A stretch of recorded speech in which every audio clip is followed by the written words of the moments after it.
¿Te has detenido a reflexionar sobre las actitudes que desagradan a Dios? La Biblia nos advierte claramente sobre esto. En Proverbios 6, 16, 19 encontramos una lista de lo que Dios aborrece. 6 cosas aborrece Jehová y aún 7 abomina su alma: los ojos altivos, la lengua mentirosa, las manos derramadoras de sangre inocente, el corazón que maquina pensamientos inicuos, los pies presurosos para correr al mal, el testigo falso que habla mentiras y el que siembra discordia entre hermanos. Estas palabras son una llamada de atención, un recordatorio de que nuestras actitudes tienen consecuencias tanto espirituales como prácticas. Hoy profundizaremos en cómo estas conductas afectan nuestra relación con Dios y con los demás. Si alguna vez te has preguntado cómo agradar a Dios con tu vida diaria, este mensaje te guiará hacia las respuestas. ¿Estás listo para descubrir cómo transformar tu corazón y vivir según su propósito?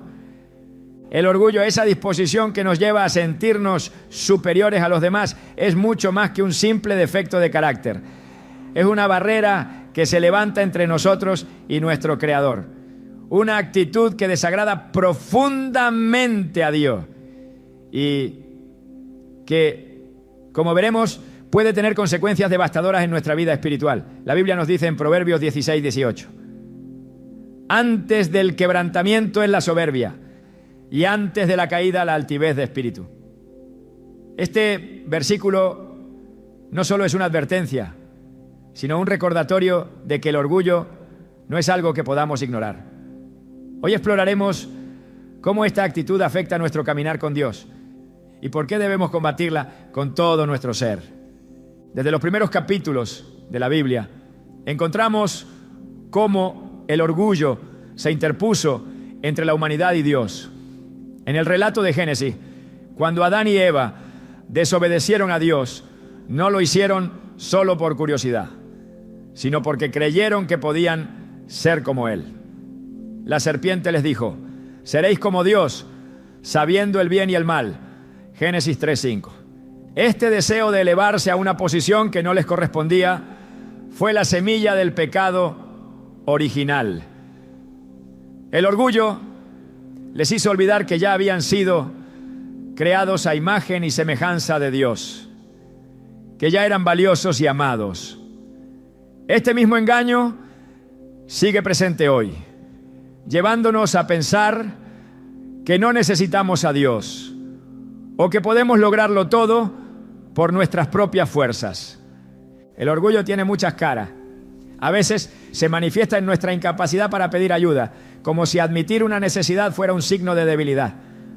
Otras veces se muestra en nuestra tendencia a menospreciar a los demás, creyendo que somos mejores o más dignos de reconocimiento. En Lucas 18, 9, 14, Jesús nos cuenta la parábola del fariseo y el publicano. El fariseo, confiado en su propia justicia, oraba diciendo: Dios, te doy gracias porque no soy como los otros hombres, ladrones, injustos, adúlteros, ni aún como este publicano. Sin embargo, fue el publicano que humildemente clamaba: Dios, sé propicio a mí, pecador, quien fue justificado. Este relato nos recuerda que el orgullo nos ciega a nuestras propias fallas y nos aleja de la gracia de Dios. Uno de los mayores peligros del orgullo es que se esconde en nuestro corazón sin que nos demos cuenta. Podemos pensar que estamos siendo firmes o seguros de nosotros mismos, cuando en realidad estamos dejando que la soberbia dicte nuestras acciones. Consideremos la historia del rey Nabucodonosor en el libro de Daniel. Este poderoso monarca, después de haber construido una gran ciudad, se llenó de orgullo y proclamó: ¿no es esta la gran Babilonia que yo edifiqué para casa real, con la fuerza de mi poder y para gloria de mi majestad? Daniel 4:30. Dios lo humilló, haciéndolo vivir como una bestia del campo, hasta que reconoció que todo poder y gloria pertenecen al Altísimo. Esta lección es una advertencia clara. El orgullo no solo nos separa de Dios, sino que también nos lleva a nuestra propia destrucción. Es importante entender que el orgullo no solo afecta nuestra relación con Dios, sino también con las personas que nos rodean. Cuando nos dejamos llevar por esta actitud, nos volvemos incapaces de escuchar, de empatizar y de relacionarnos de manera genuina con los demás. Esto puede llevar a conflictos, rupturas y un aislamiento que nos aleja tanto de nuestra comunidad como de nuestra misión en la vida. Santiago 4:6 nos dice: Dios resiste a los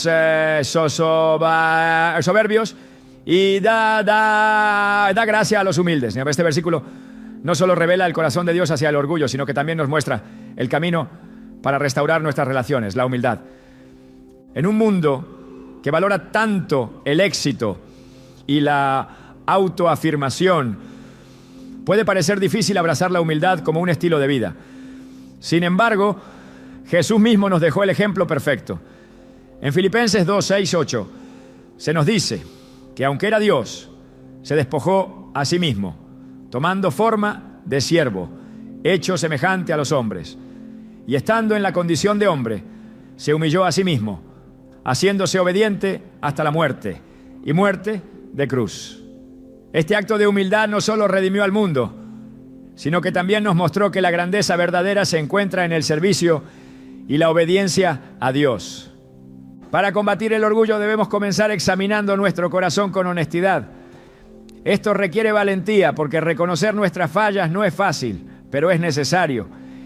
En Salmo 139, 23, 24, el salmista ora: examíname, oh Dios, y conoce mi corazón. Pruébame y conoce mis pensamientos, y ve si hay en mí camino de perversidad, y guíame en el camino eterno. Esta oración es un modelo para nosotros, una invitación a dejar que Dios revele las áreas de nuestra vida donde el orgullo ha echado raíces. Solo cuando somos conscientes de nuestra necesidad de cambio, podemos comenzar a trabajar en ello. Además de la oración, necesitamos rodearnos de personas que puedan ayudarnos a mantenernos humildes. Proverbios 27:17 dice: el hierro con hierro se afila, y así el hombre afila el rostro de su amigo. Esto significa que necesitamos amigos y mentores que nos desafíen, que nos confronten con amor cuando nos desviamos y que nos animen a caminar en humildad.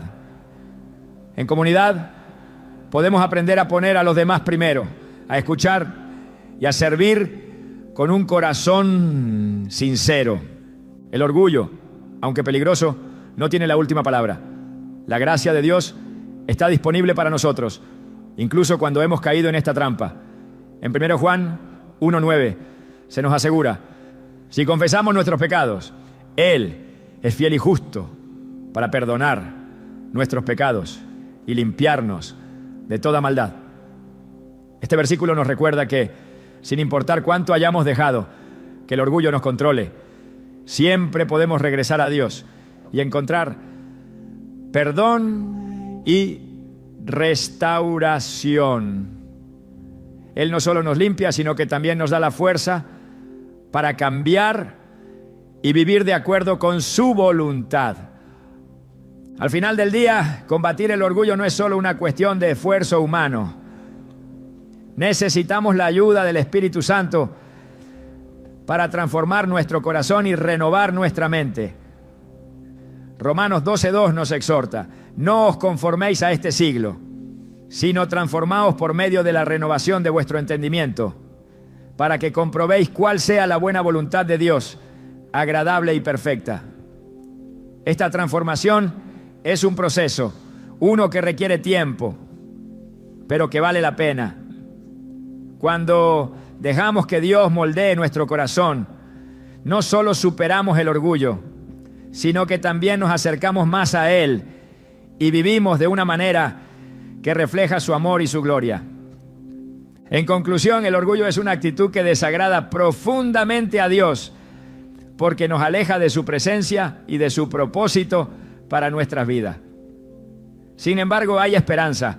A través de la oración, la comunidad y la dependencia del Espíritu Santo, podemos vencer este enemigo y caminar en humildad.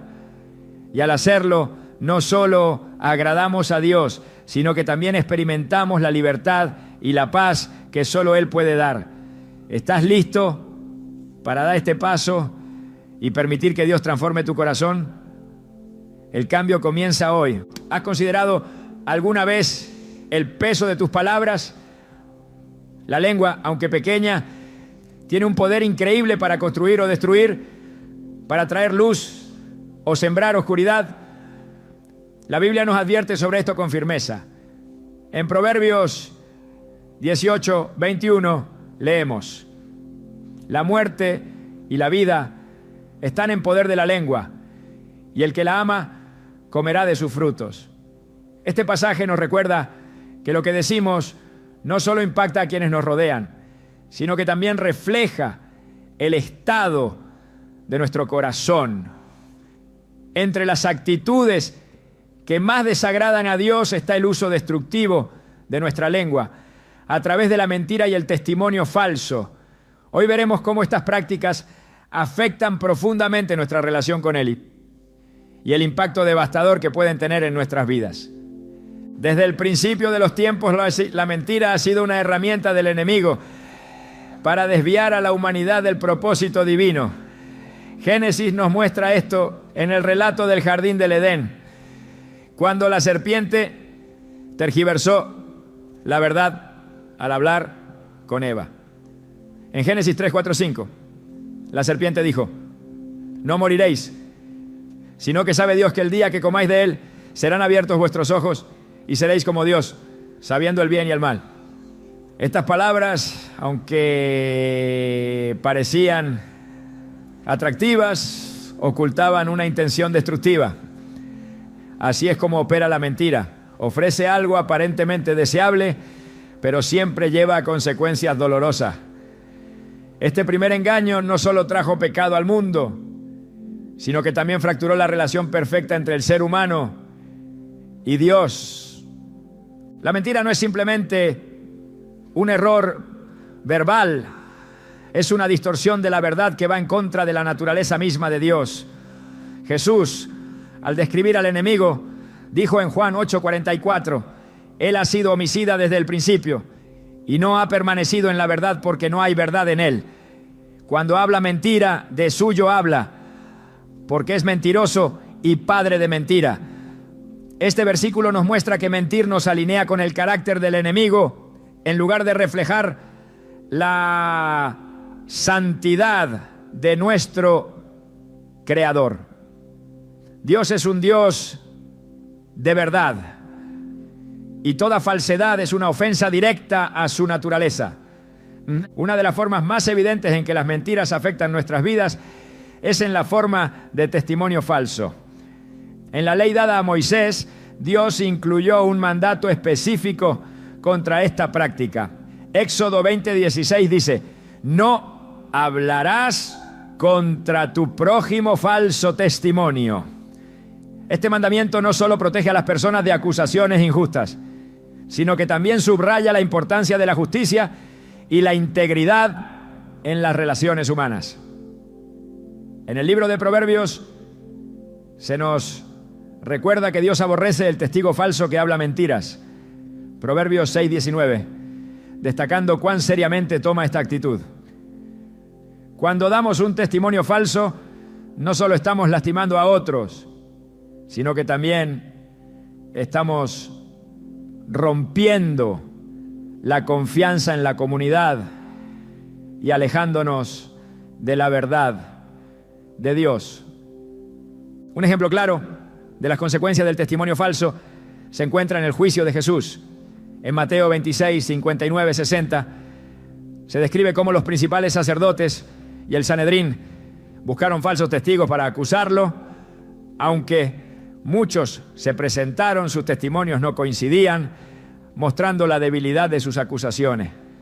Sin embargo, esta práctica deshonesta eventualmente llevó a la crucifixión del Hijo de Dios, el acto más injusto en la historia de la humanidad. Este relato nos recuerda que el testimonio falso no solo daña a quienes son acusados, sino que también tiene implicaciones espirituales profundas, separándonos de la justicia y la verdad que Dios demanda. Además de los efectos espirituales, las mentiras y los testimonios falsos tienen un impacto significativo en nuestra vida cotidiana. Pueden destruir relaciones, romper familias y crear un ambiente de desconfianza. Las palabras tienen un poder duradero y una mentira puede dejar cicatrices que tardan años en sanar. Santiago 3:5 compara la lengua con una chispa que puede encender un gran bosque en llamas. Este poderoso símbolo ilustra cómo incluso una pequeña mentira puede causar estragos inimaginables si no se controla. A lo largo de las Escrituras se nos anima a usar nuestras palabras para edificar y no para destruir. En Efesios 4:29 Pablo escribe: ninguna palabra corrompida salga de vuestra boca, sino la que sea buena para la necesaria edificación, a fin de dar gracia a los oyentes. Este versículo no solo nos advierte contra el uso destructivo de nuestras palabras, sino que también nos invita a reflexionar sobre el propósito de lo que decimos. Nuestras palabras reflejan la gracia y la verdad de Dios, o están impregnadas de egoísmo y falsedad. Para superar la tentación de mentir o dar falso testimonio, debemos depender de la obra transformadora del Espíritu Santo. La verdad no es simplemente un estándar ético, es una expresión del carácter de Dios que debe ser evidente en nuestras vidas. En Juan 16:13 Jesús prometió: cuando venga el Espíritu de verdad, Él os guiará a toda la verdad. Este versículo nos asegura que no estamos solos en esta lucha. El Espíritu Santo nos capacita para discernir la verdad, hablar con integridad y resistir la tentación de la falsedad. Una forma práctica de cultivar la verdad en nuestras vidas es a través del estudio de la palabra de Dios. En Salmo 119, 105 se nos dice: lámpara es a mis pies tu palabra y lumbrera a mi camino. La Escritura no solo nos enseña qué es la verdad, sino que también ilumina nuestro camino, ayudándonos a tomar decisiones que honren a Dios en cada aspecto de nuestra vida. Al meditar en la palabra, permitimos que moldee nuestra mente y nos prepare para hablar con honestidad en todo momento. También es crucial rodearnos de personas que valoren la verdad y nos animen a mantenernos firmes en ella. En Proverbios 27:17 se dice: el hierro con hierro se afila, y así el hombre afila el rostro de su amigo. Tener amistades y mentores que nos desafíen a vivir con integridad es una herramienta poderosa para mantenernos en el camino correcto. En una comunidad de fe podemos encontrar apoyo para superar las luchas personales y crecer en nuestra capacidad de reflejar el carácter de Cristo. Por último, debemos recordar que la verdad no siempre será fácil de decir o de vivir. Habrá momentos en los que hablar con integridad requerirá valentía y sacrificio. Sin embargo, Jesús mismo nos advirtió que seguirlo implicaría cargar con nuestra cruz y enfrentar oposición. En Mateo 5, 10, 12 Él dijo: bienaventurados los que padecen persecución por causa de la justicia, porque de ellos es el reino de los cielos. Este llamado nos recuerda que la recompensa de vivir en la verdad supera con creces cualquier costo que podamos enfrentar. El impacto de nuestras palabras no debe tomarse a la ligera. Cada mentira que pronunciamos, cada testimonio falso que damos, nos aleja de la verdad y de la presencia de Dios. Pero hay esperanza. A través del arrepentimiento y la gracia de Dios, podemos ser transformados y redimidos. En 1 Juan 1:9 se nos asegura: si confesamos nuestros pecados, Él es fiel y justo para perdonar nuestros pecados y limpiarnos de toda maldad. Este versículo nos recuerda que nunca es demasiado tarde para cambiar y que el poder de Dios es suficiente para restaurarnos. Hablar la verdad y evitar el falso testimonio no solo es un mandato de Dios, sino también una expresión de nuestra fe y amor por Él. Al comprometernos a vivir con integridad, no solo agradamos a nuestro Creador, sino que también damos testimonio de su obra en nuestras vidas. ¿Estás dispuesto a permitir que Dios transforme tu lengua y tu corazón para reflejar su verdad en todo lo que hagas? Este es el llamado que se nos presenta hoy. Dejar atrás las mentiras y abrazar la verdad, sabiendo que en ella encontramos libertad y vida en abundancia. Las manos, como instrumentos creados por Dios, tienen un potencial increíble para construir, sanar y bendecir. Sin embargo, también pueden ser usadas para el mal, para herir, destruir y cometer actos que desagradan profundamente al Creador. La Biblia nos advierte sobre las manos que derraman sangre inocente, señalándolas como una de las cosas que Dios aborrece. Proverbios 6:17. Este lenguaje no solo describe actos de violencia física, sino también cualquier acción que cause daño injusto, ya sea emocional, espiritual o físico. Cuando nuestras manos, creadas para el bien, se desvían hacia el mal, revelan un corazón que ha olvidado el propósito santo para el que fue diseñado. La primera mención en la escritura de un acto que implica manos derramando sangre inocente se encuentra en la trágica historia de Caín y Abel. Ambos hermanos ofrecieron sacrificios a Dios, pero mientras Abel presentó lo mejor de su rebaño, Caín llevó una ofrenda que no agradó al Señor. En lugar de reflexionar y buscar agradar a Dios, Caín dejó que la envidia y la ira tomaran el control. Finalmente, levantó sus manos contra su hermano y lo mató. Este acto marcó la primera vez en la humanidad que las manos creadas para cuidar y trabajar la tierra se usaron para destruir la vida de otro ser humano.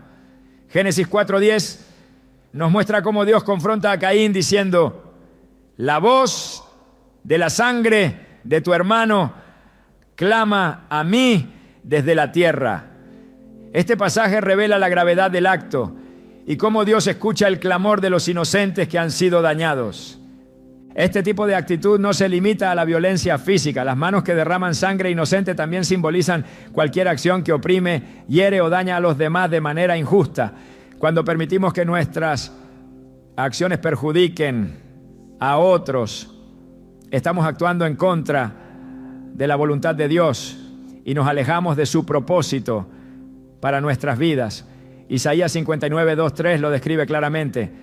Vuestras iniquidades han hecho división entre vosotros y vuestro Dios, y vuestros pecados han hecho ocultar de vosotros su rostro para no oír, porque vuestras manos están contaminadas de sangre y vuestros dedos de iniquidad.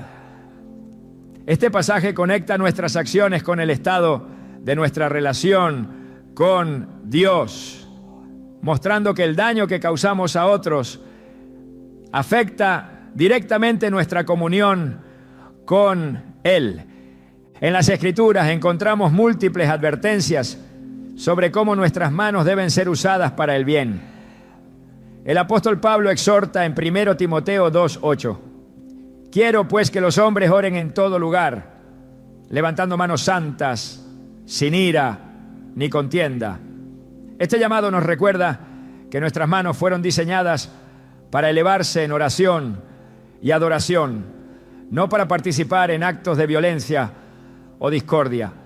Levantar manos santas simboliza una vida dedicada a la pureza, la justicia y el servicio a los demás.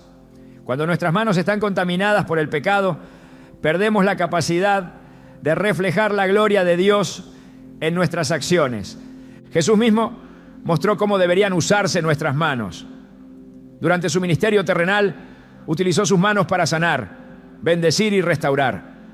En Mateo 8:3, extendió su mano y tocó a un leproso, diciéndole: quiero, sé limpio. Este acto no solo sanó físicamente al hombre, sino que también lo restauró emocional y espiritualmente. Jesús nos dejó un modelo claro. Nuestras manos deben ser un canal de su amor y compasión. Sin embargo, cuando permitimos que nuestras acciones se desvíen hacia el mal, estamos rechazando ese ejemplo y escogiendo un camino contrario al propósito divino.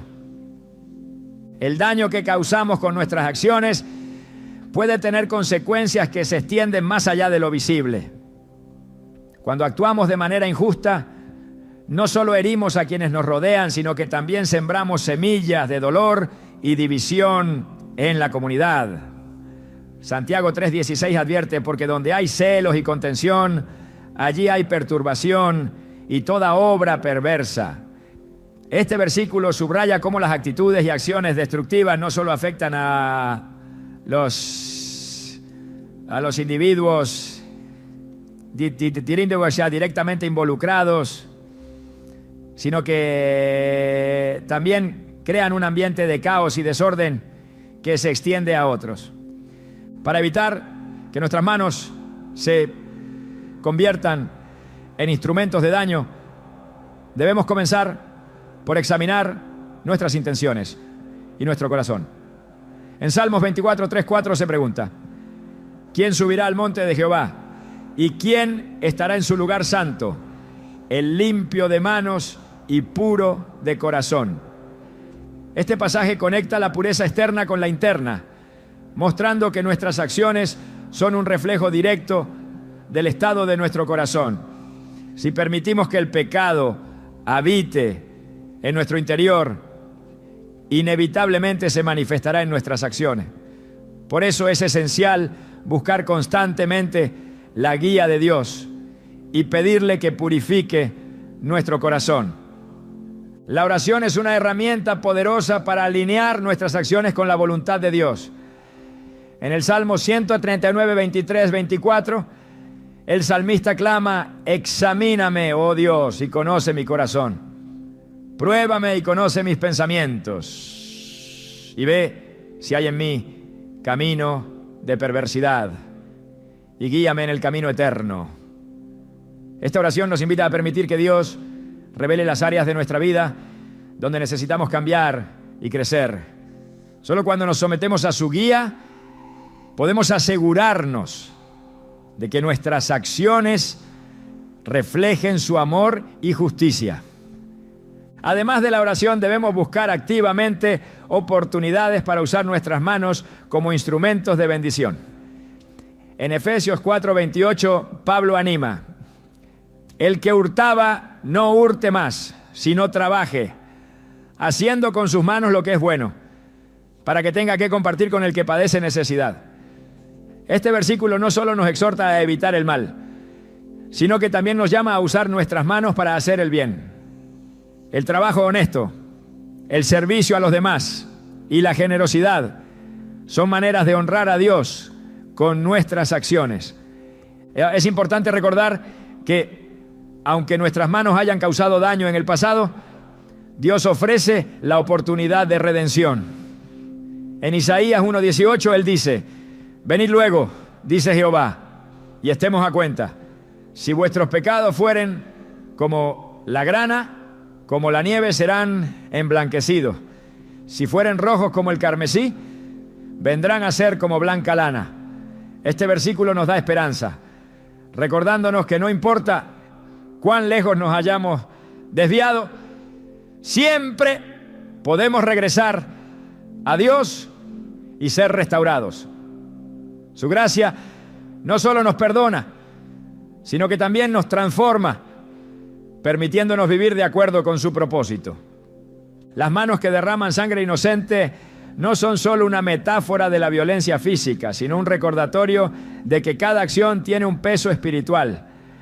Al reflexionar sobre nuestras acciones y buscar la guía de Dios, podemos asegurarnos de que nuestras manos se conviertan en instrumentos de su amor y justicia. Que este llamado nos inspire a vivir de una manera que honre a nuestro Creador y bendiga a quienes nos rodean. El corazón es el lugar donde se originan nuestras decisiones más profundas. Un espacio invisible que refleja quiénes somos realmente. La Biblia nos enseña que aunque el hombre mira lo externo, Dios ve el corazón. Este principio, revelado en 1 Samuel 16:7, subraya la importancia de mantener nuestras intenciones puras y alineadas con su voluntad. Sin embargo, cuando el corazón se desvía hacia el mal, se convierte en el origen de pensamientos y planes que desagradan a Dios, marcando un camino de destrucción espiritual y alejándonos de su propósito para nuestras vidas. El profeta Jeremías describió la condición del corazón humano con palabras que resuenan a lo largo de los siglos. Engañoso es el corazón, más que todas las cosas, y perverso, ¿quién lo conocerá? Jeremías 17:9. Esta declaración no es solo una advertencia, sino un diagnóstico de nuestra naturaleza caída. El corazón sin la guía de Dios se convierte en un terreno fértil para el pecado. Los pensamientos inicuos que surgen de un corazón contaminado no se limitan a simples ideas. Son el principio de acciones que hieren a otros, dividen comunidades y deshonran a nuestro Creador. A lo largo de las Escrituras encontramos ejemplos de cómo las intenciones malvadas pueden crecer y dar frutos amargos. En el relato de Génesis, los hermanos de José planearon en su corazón deshacerse de él por envidia. Aunque inicialmente pensaron en matarlo, finalmente lo vendieron como esclavo a Egipto. Sus planes inicuos no solo causaron un sufrimiento profundo a José, sino que también lo separaron de la voluntad de Dios. Aunque esta historia culmina con un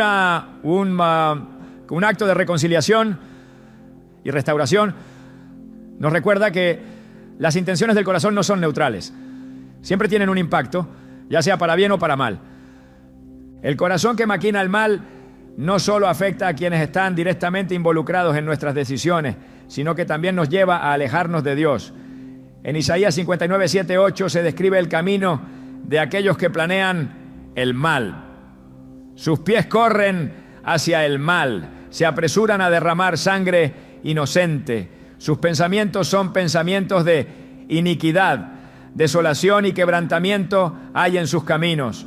No conocieron camino de paz, ni hay justicia en sus caminos. Este pasaje no solo señala las consecuencias visibles de los planes malvados, sino que también revela la ausencia de paz que acompaña a quienes se desvían del camino de justicia.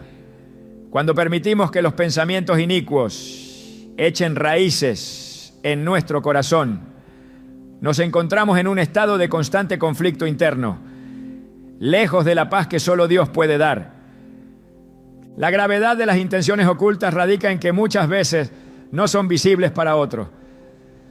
Es posible mantener una apariencia externa de rectitud, mientras en el interior se albergan pensamientos contrarios a la voluntad de Dios. Jesús abordó esta realidad de manera contundente en el Sermón del Monte. En Mateo 5:21-22 dijo: oísteis que fue dicho a los antiguos, no matarás, y cualquiera que matare será culpable de juicio. Pero yo os digo que cualquiera que se enoje contra su hermano será culpable de juicio. Aquí Jesús no solo amplía el entendimiento del pecado, sino que también señala que las intenciones del corazón son tan importantes como las acciones visibles.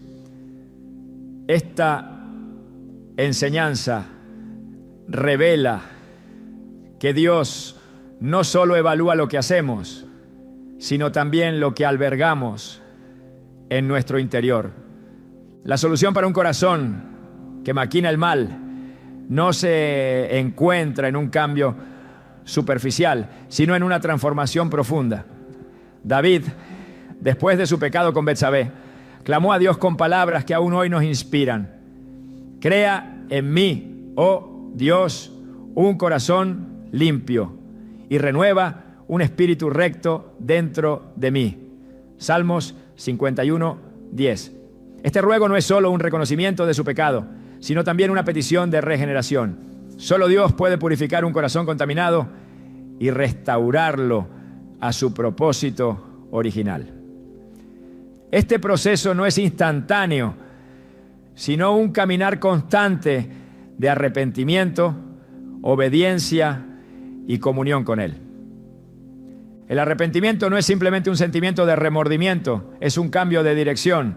En Hechos 3:19 se nos exhorta: arrepentíos y convertíos, para que sean borrados vuestros pecados, para que vengan de la presencia del Señor tiempos de refrigerio. Este llamado a la conversión nos recuerda que el arrepentimiento no solo restaura nuestra relación con Dios, sino que también trae alivio y renovación a nuestras vidas. Cuando reconocemos las intenciones equivocadas de nuestro corazón y las rendimos a Dios, Él nos da la fuerza para vivir de acuerdo con su verdad. El proceso de purificación del corazón también requiere que llenemos nuestra mente y nuestro espíritu con lo que es bueno y verdadero. En Filipenses 4:8, Pablo nos anima: todo lo verdadero, todo lo honesto, todo lo justo, todo lo puro, todo lo amable, todo lo que es de buen nombre, si hay virtud alguna, si algo digno de alabanza, en esto pensad. Este versículo no solo es una guía para lo que debemos evitar, sino también un recordatorio de lo que debemos buscar activamente. Al meditar en la palabra de Dios y permitir que moldee nuestros pensamientos, estamos fortaleciendo nuestro corazón contra las tentaciones del mal.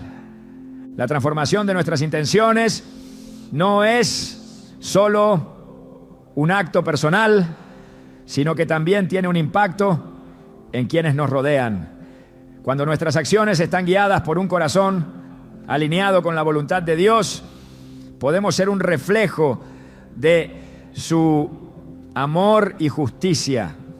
En Mateo 5:16 Jesús dijo: así alumbre vuestra luz delante de los hombres, para que vean vuestras buenas obras y glorifiquen a vuestro Padre que está en los cielos. Este llamado a ser luz en el mundo no es solo un mandato, sino una invitación a vivir de manera que nuestras intenciones y acciones inspiren a otros a acercarse a Dios. Es crucial recordar que aunque el corazón humano tiene una inclinación natural hacia el mal, la gracia de Dios es más poderosa. En Ezequiel 36:26 Dios promete: os daré corazón nuevo y pondré espíritu nuevo dentro de vosotros. Y quitaré de vuestra carne el corazón de piedra y os daré un corazón de carne. Esta promesa no solo señala la capacidad de Dios para transformar nuestras vidas, sino también su deseo de hacerlo. Él no nos deja en nuestra condición caída, sino que nos ofrece la oportunidad de experimentar una renovación completa. El camino hacia un corazón puro requiere una vigilancia constante. En Proverbios 4:23 se nos instruye: sobre toda cosa guardada, guarda tu corazón, porque de él mana la vida. Este consejo nos recuerda que el corazón es la fuente de todo lo que hacemos y que al protegerlo estamos asegurando que nuestras acciones reflejen la voluntad de Dios. Esta protección no es una tarea pasiva, sino un compromiso activo de rendir nuestras intenciones y pensamientos a Dios cada día. La lucha contra los pensamientos y planes malvados no es fácil, pero no estamos solos en esta batalla. El Espíritu Santo nos capacita para vencer y vivir en santidad. En Romanos 8:26 Pablo nos dice: y de igual manera el Espíritu nos ayuda en nuestra debilidad. Este versículo no solo nos consuela, sino que también nos da esperanza. Con la ayuda del Espíritu podemos resistir las tentaciones del corazón y caminar en obediencia a Dios. Un corazón que maquina el mal no tiene que ser nuestro destino.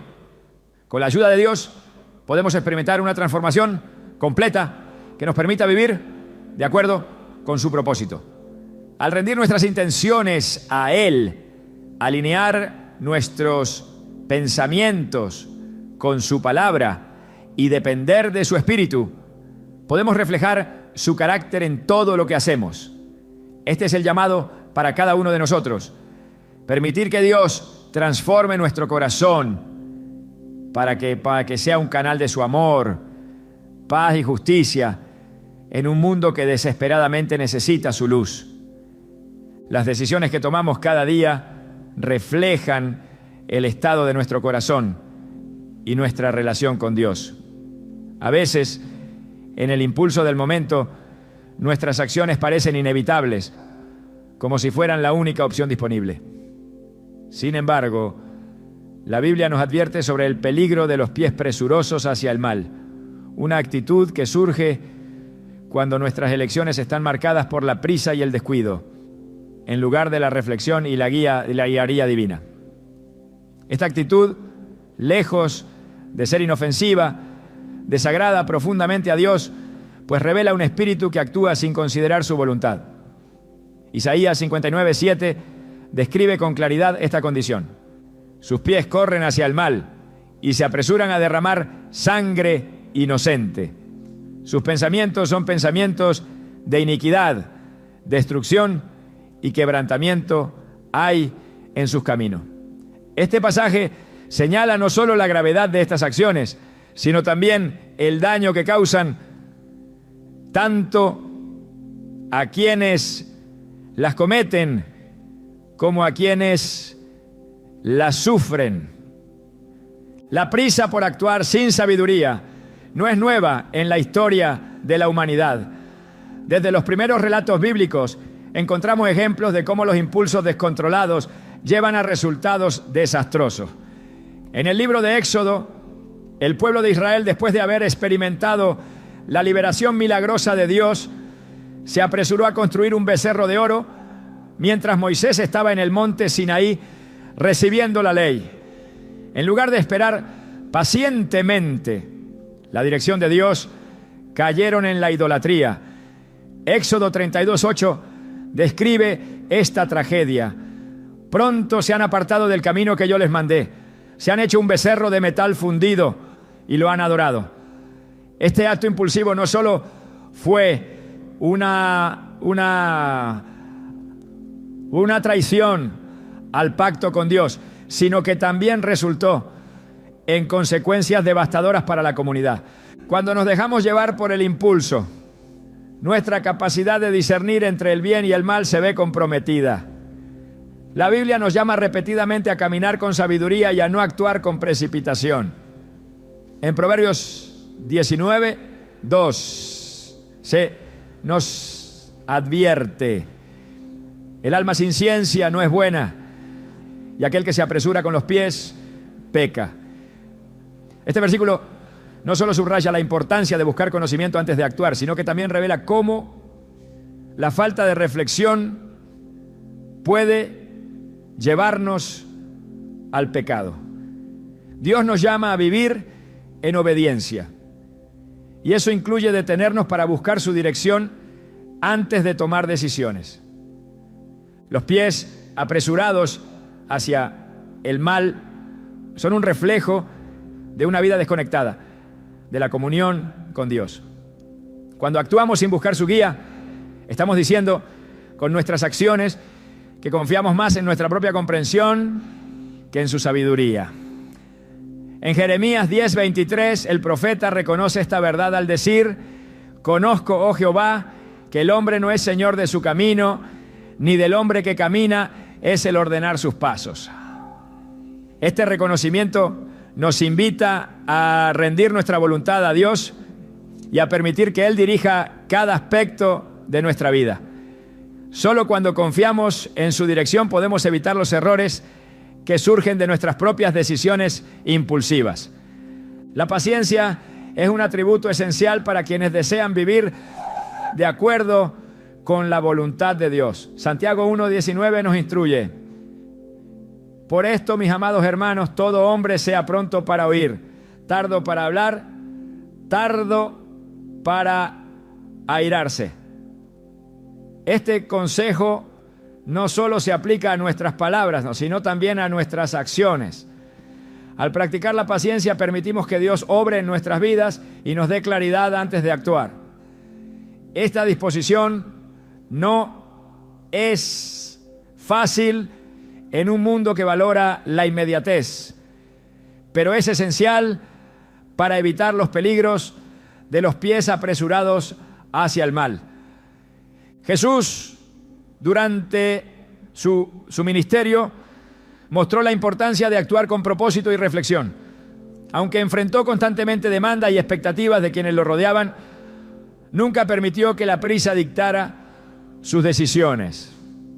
En Juan 11, cuando recibió la noticia de que Lázaro estaba enfermo, no se apresuró a ir, sino que permaneció 2 días más en el lugar donde estaba. Aunque esta decisión pudo haber parecido insensible para quienes esperaban una respuesta inmediata, Jesús actuó según el plan de Dios, sabiendo que su demora glorificaría al Padre. Este ejemplo nos enseña que no siempre debemos actuar según nuestras emociones o la presión externa, sino que debemos buscar la guía de Dios y confiar en su tiempo perfecto. El mundo en el que vivimos nos impulsa constantemente hacia la prisa. Las decisiones rápidas y las soluciones inmediatas se celebran como signos de eficiencia y éxito. Sin embargo, la rapidez no siempre equivale a sabiduría. En Eclesiastés 7:8 se nos dice: mejor es el fin del negocio que su principio. Mejor es el sufrido de espíritu que el altivo de espíritu. Este versículo nos anima a valorar la paciencia y la perseverancia por encima de la impulsividad, recordándonos que los resultados verdaderamente valiosos requieren tiempo y reflexión. La dependencia de Dios en nuestras decisiones no solo nos protege de los errores, sino que también nos permite vivir en paz. Filipenses 4:6-7 nos exhorta: por nada estéis afanosos, sino sean conocidas vuestras peticiones delante de Dios, en toda oración y ruego, con acción de gracias. Y la paz de Dios, que sobrepasa todo entendimiento, guardará vuestros corazones y vuestros pensamientos en Cristo Jesús. Este pasaje subraya que la oración no solo nos da dirección, sino que también nos llena de una paz que nos permite avanzar con confianza y sabiduría. Es fundamental que nuestras decisiones no estén motivadas por el miedo, la presión o el deseo de resultados inmediatos. En lugar de actuar apresuradamente, debemos aprender a buscar primero el consejo de Dios y confiar en su dirección. En Salmos 37, 23, 24 se nos promete: por Jehová son ordenados los pasos del hombre, y él aprueba su camino. Cuando el hombre cayere, no quedará postrado, porque Jehová sostiene su mano. Este versículo no solo nos da seguridad, sino que también nos recuerda que cada paso que damos bajo la guía de Dios es firme y seguro. El peligro de los pies apresurados hacia el mal no radica únicamente en las acciones visibles, sino en la actitud del corazón que las motiva. La falta de dependencia en Dios y la prisa por resolver las cosas a nuestra manera revelan una falta de fe en su soberanía. En Hebreos 11:6 se nos dice: pero sin fe es imposible agradar a Dios, porque es necesario que el que se acerca a Dios crea que le hay y que es galardonador de los que le buscan. Este llamado a vivir por fe nos desafía a confiar en que Dios tiene el control incluso cuando no vemos resultados inmediatos. La Escritura nos muestra que Dios honra a quienes caminan en obediencia y paciencia. En Salmos 119, 105 se nos dice: lámpara es a mis pies tu palabra y lumbrera a mi camino. Este versículo resalta la importancia de permitir que la palabra de Dios guíe cada paso que damos. Al meditar en las Escrituras y buscar su consejo, podemos asegurarnos de que nuestras decisiones están alineadas con su propósito. Cada decisión que tomamos tiene el potencial de acercarnos más a Dios o de alejarnos de Él. Al evitar la impulsividad y buscar su guía, no solo agradamos a nuestro Creador, sino que también experimentamos la plenitud de su paz y propósito en nuestras vidas. Que este sea nuestro compromiso, caminar en su luz, confiando en que su camino siempre es el mejor. La unidad entre las personas es un reflejo de la obra de Dios en el mundo. Desde el inicio de la creación, su propósito ha sido que vivamos en armonía, reflejando su amor y su carácter en nuestras relaciones. Sin embargo, el pecado ha introducido discordia, división y conflicto, actitudes que no solo desagradan a Dios, sino que también desintegran la conexión entre los seres humanos y con Él. En Proverbios 6:19 se menciona entre las cosas que el Señor aborrece al que siembra discordia entre hermanos. Estas palabras no son solo una advertencia, sino una llamada a examinar nuestras acciones, intenciones y palabras. Porque sembrar discordia no es un acto cualquiera, sino una actitud que tiene consecuencias profundas y duraderas. La discordia es insidiosa porque muchas veces se disfraza de justicia, corrección o incluso de preocupación. Sin embargo, su verdadera naturaleza se manifiesta cuando sus frutos son la división, la enemistad y la desconfianza. En Gálatas 5, 19, 21, el apóstol Pablo describe las obras de la carne, entre las cuales se encuentran las enemistades, los pleitos y las disensiones. Estas actitudes nacidas de corazones que no están alineados con el Espíritu de Dios son incompatibles con la vida que Él nos llama a vivir. El llamado a la unidad no es una sugerencia, es una parte fundamental del plan de Dios para su pueblo. En las Escrituras encontramos numerosos ejemplos de cómo la discordia ha causado estragos en las relaciones y comunidades. Una de las historias más evidentes es la división entre los hermanos Jacob y Esaú. Por una cuestión de engaño y favoritismo, la relación entre ellos se rompió, causando años de enemistad y sufrimiento. Aunque finalmente hubo reconciliación, el daño causado por la discordia dejó huellas profundas.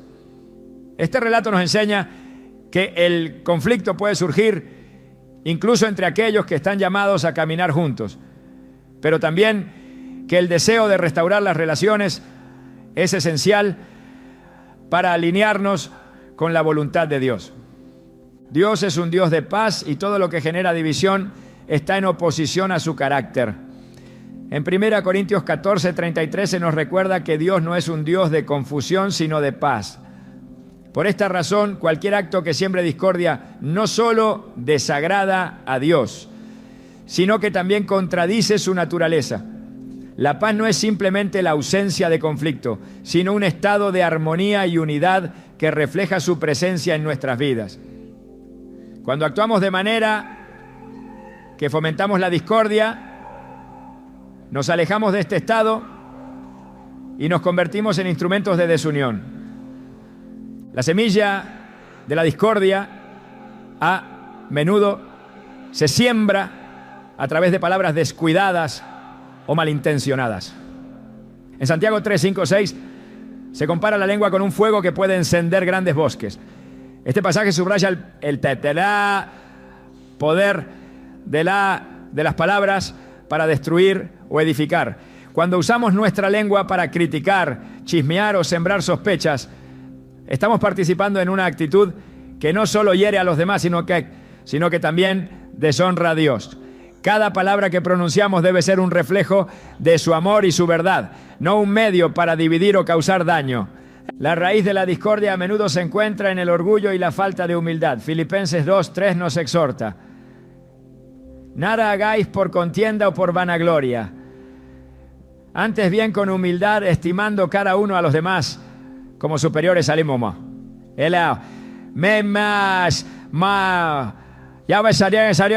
Este versículo no solo nos llama a evitar la discordia, sino también a cultivar una actitud de humildad y servicio hacia los demás. La humildad es un antídoto contra la división porque nos permite valorar las perspectivas y necesidades de los demás por encima de nuestras propias opiniones y deseos. El impacto de la discordia no se limita a las relaciones interpersonales, también afecta a la comunidad de fe. En el libro de Hechos se nos presenta la imagen de una iglesia primitiva que experimentaba una unidad extraordinaria. En Hechos 4:32 se dice: y la multitud de los que habían creído era de un corazón y un alma. Esta unidad no solo era un reflejo del Espíritu Santo obrando en ellos, sino también un testimonio poderoso para quienes los observaban. Sin embargo, cuando surge la discordia, este testimonio se ve comprometido y la comunidad de fe pierde su capacidad de reflejar el amor de Dios al mundo. Jesús mismo oró por la unidad de sus seguidores antes de su muerte. En Juan 17:21 clamó: para que todos sean uno, como tú, oh Padre, en mí y yo en ti, que también ellos sean uno en nosotros, para que el mundo crea que tú me enviaste. Esta oración no solo revela el deseo de Jesús de que vivamos en unidad, sino también la conexión entre nuestra unidad y nuestra misión. Cuando sembramos discordia, obstaculizamos nuestra capacidad de cumplir con el propósito de dar testimonio de su amor y su verdad. La solución para evitar la discordia no se encuentra únicamente en nuestras propias fuerzas, sino en nuestra disposición a permitir que Dios transforme nuestro corazón. En Ezequiel 36:26, Él promete: os daré corazón nuevo y pondré espíritu nuevo dentro de vosotros. Esta transformación comienza cuando rendimos nuestras actitudes, palabras y acciones a Él, permitiéndole obrar en nosotros para reflejar su carácter. Solo cuando dejamos que su amor y su paz llenen nuestro corazón, podemos ser verdaderos agentes de unidad en un mundo marcado por la división.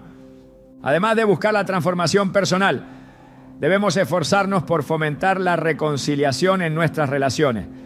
En 2 Corintios 5:18 se nos dice que Dios nos dio el ministerio de la reconciliación.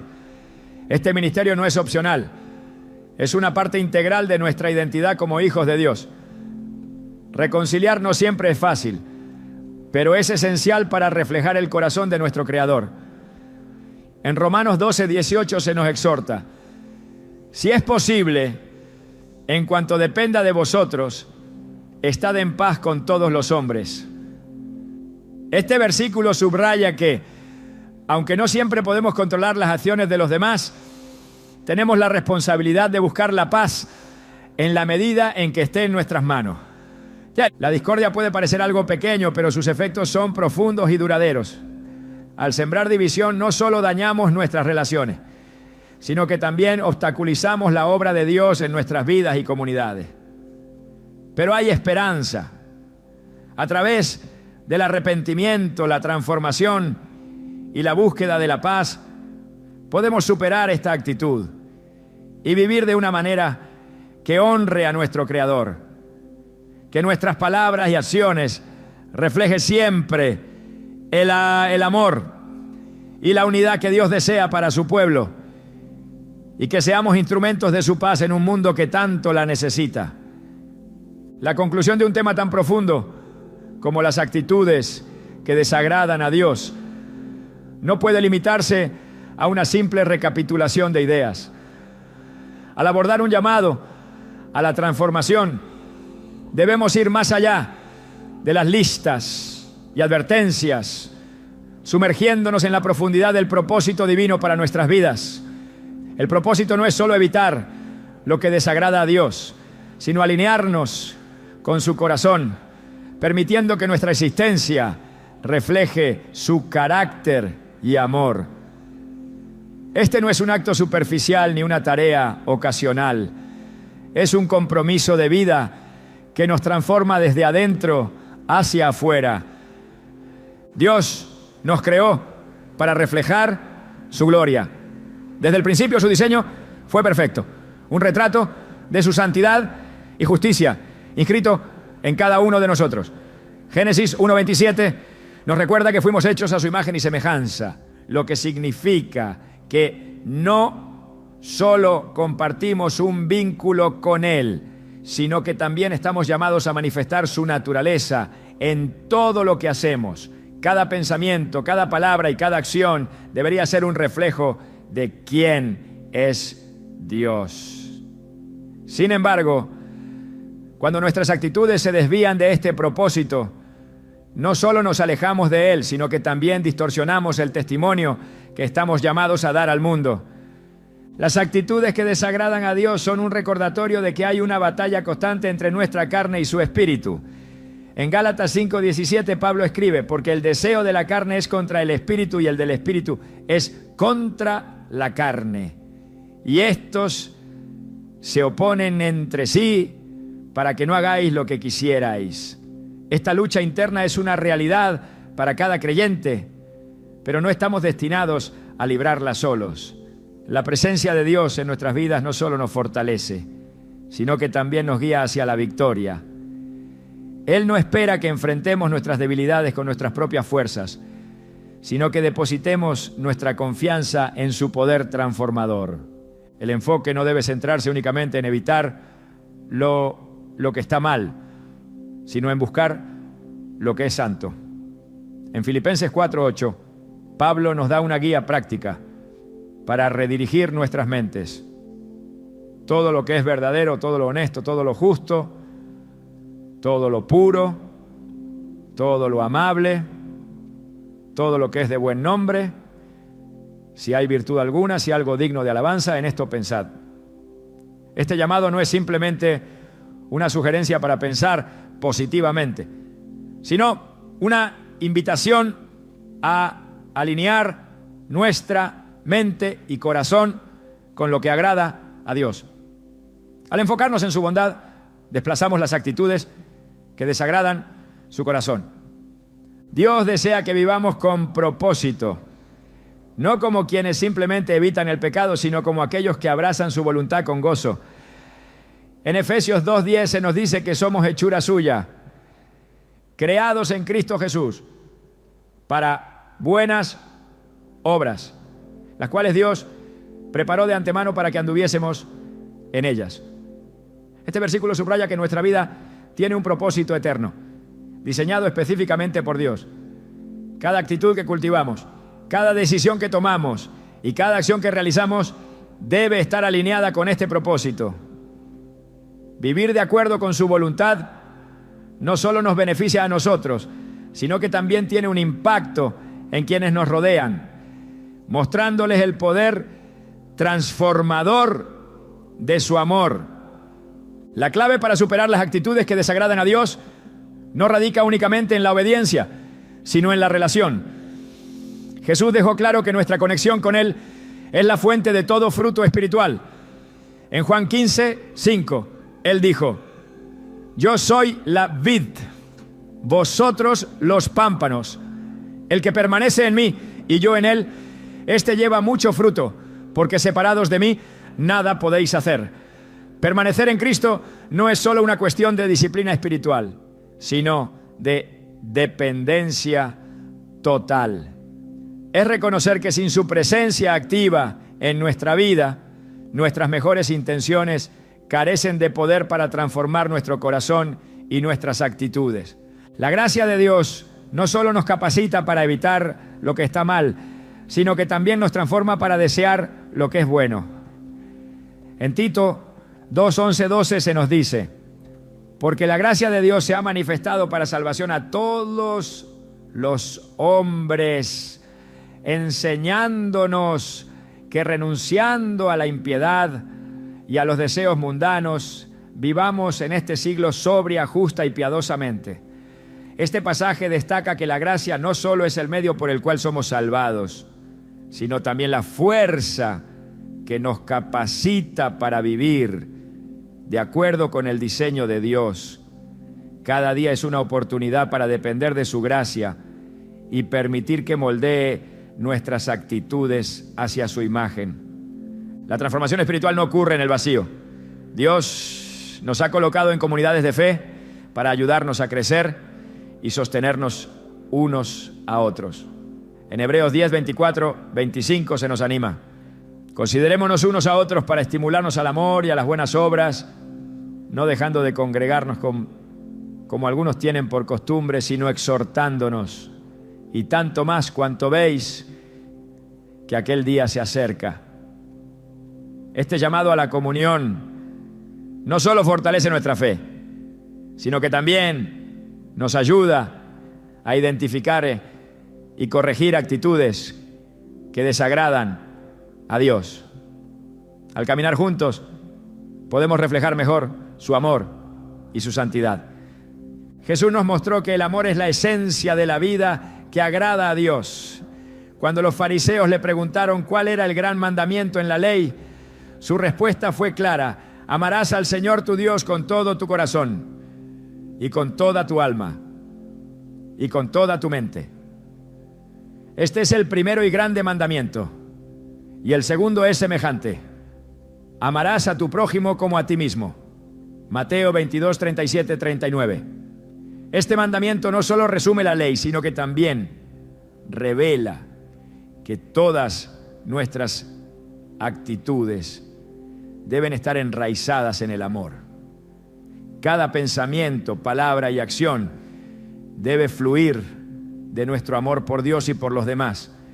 El amor no es simplemente un sentimiento, es una decisión que requiere sacrificio y entrega.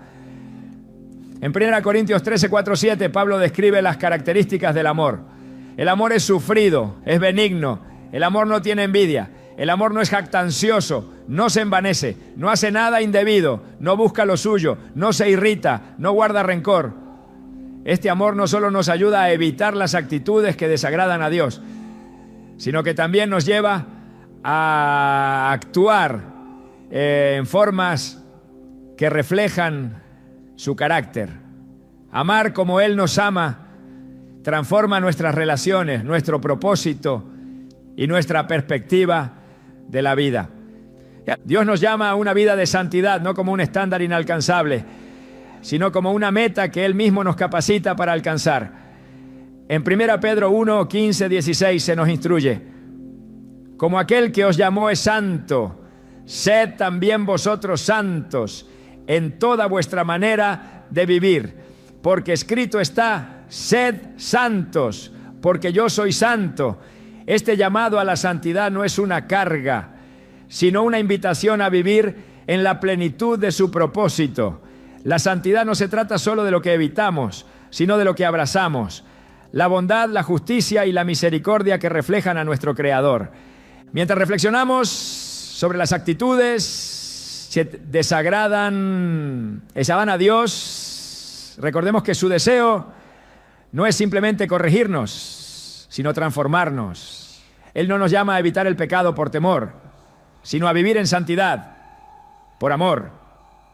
Cada paso que damos hacia Él es un paso hacia la libertad, la plenitud y la vida abundante que solo Él puede ofrecer. Que nuestras vidas sean un testimonio de su gracia, un reflejo de su amor y una expresión de su carácter en todo lo que hacemos. Este es el llamado de Dios para nosotros: no solo evitar lo que desagrada su corazón, sino vivir de una manera que glorifique su nombre y manifieste su presencia en el mundo.